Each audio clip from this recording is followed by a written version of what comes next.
Sumut Flotilla dan juga Sumut Nusantara. Jadi ada hamba Allah dia prejudis.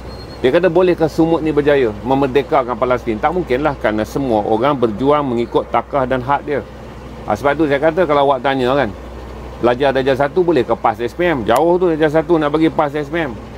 Nanti kalau tak PAS SPM, rugilah masuk darjah 1 sampai darjah 6, lepas tu tak PAS SPM. Tapi dalam proses darjah 1 sampai nak PAS SPM, kita kan dapat banyak ilmu. Apa yang dipanggil ilmu yang kita peroleh, membaca, menulis, mengira, celik, pergaulan, bersukan. Kita ada banyak core curriculum. Jadi walaupun akhirnya universiti tempatan hanya boleh menampung, universiti tempatan, pusat pengajian tinggi dan juga institut kemahiran ni boleh menampung 20% je. Tak bererti 80% tu yang belajar daripada darjah 1 sampai darjah 5 kita kata dia sia-sia. Samalah juga usaha sumut yang kita buat. Tak semestinya sekarang kita balik Palestin merdeka, tapi dia adalah takah-takah di mana katalah ini darjah 3. Tuan-tuan boleh mendapat penjelasan lebih besar tentang darjah 3 kita belajar gerakan masyarakat awam dalam memerdekakan Palestin.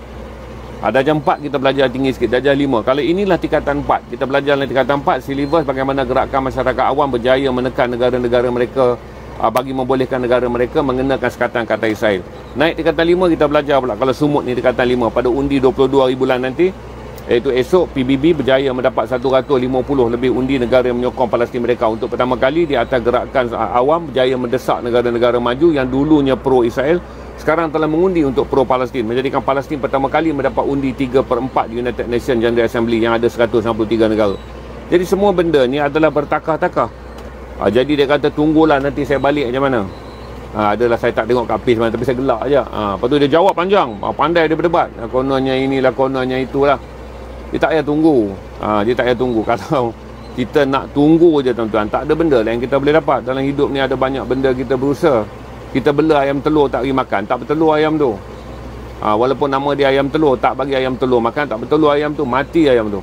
Kita tabur padi lah tuan-tuan, dia tak jadi beras. Kita tabur padi je, kita nak ubah semai kalau gaya lama. Yang baru kita tabur padi, kita nak kena baja, kita nak kena racun kan, hingga kita boleh makan beras yang kita makan. Prosesnya tu dipanggil sebagai usaha. Ini proses lah.